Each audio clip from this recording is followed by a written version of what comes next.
안녕하십니까. 이비인후과 전문의 배성호 원장입니다. 제가 시리즈로 찍고 있는 게 수술 병원 선택 기준이죠. 그래서 오늘은 세 번째일 겁니다. 규모에 대한 얘기를 해드리겠습니다. 여러분들께서 다 알 거예요. 굳이 설명을 드려야 될까 생각 들지만 그래도 우리가 규모라고 한다면 결국 얼마나 큰가에 대한 거죠. 너무 당연하죠. 여러분 대학병원 왜 가세요? 대학병원을 가는 이유는 결국 규모와 시설과 인력이 많기 때문에 가는 거 아니겠어요? 그런데 우리가 이제 개인병원으로 넘어와서도 마찬가지죠. 안과를 가시던 치과를 가시던 저한테 이비인후과를 가시던 뭐예요? 수술병원이라면 기본적으로 세팅되어 있는 규모가 있을 거라는 거예요. 그런데 좀 작은 병원도 있죠. 원장님이 너무 친절해요. 작은 병원에서 할 수 있는 수술이 있고 아닌 수술이 있는 건데 규모에서 기본적으로 수술실 세팅은 되게 잘 돼 있어야 되고 수술실 그다음 병실 세팅이 잘 되어 있어야 됩니다. 자, 근데 여러분들이 모르는 게 있어요. 수술실은 그러면은 수술실 여기저기 다 해놓으면 되는 거 아닙니까? 수술실은 절대적으로 허가를 받아야 되는 곳이에요.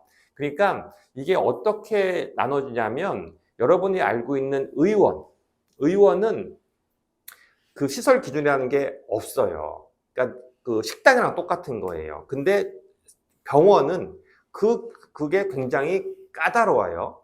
그런데 의원이건 병원이건 똑같이 까다로운 게 수술실이에요. 그러니까 수술실은 그게 양압 환기 시설이 있어야 되고요. 공기가 잘 돌아야 되고 소독 시설이 있어야 되고 전신 마취 기계가 있어야 되고 여러 가지 요소가 다 복합적으로 되었을 때 허가가 나요. 그래서 여러분이 실제로 수술을 받는 수술실이 아닐 가능성이 되게 많아요. 특히 피부과에서 처치를 받는데 수술실 써있다. 그건 다 수술실이 아니라는 거예요. 그리고 또 하나가 의원, 병원 다 중시한 게 뭐냐면 입원실이에요.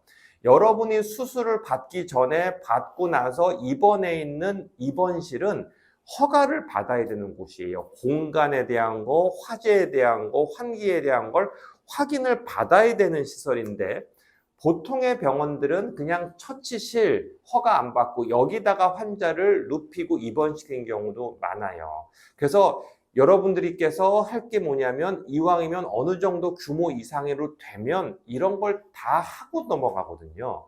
근데 이런 게 없는 병원도 간혹 의원들도 있기 때문에 여러분들이 좀 확인해 볼 건 뭐예요? 이왕이면 같은 값이라면 좀 규모가 있는 곳에서 치료를 받으시는 걸 수술이라면 권유를 드립니다.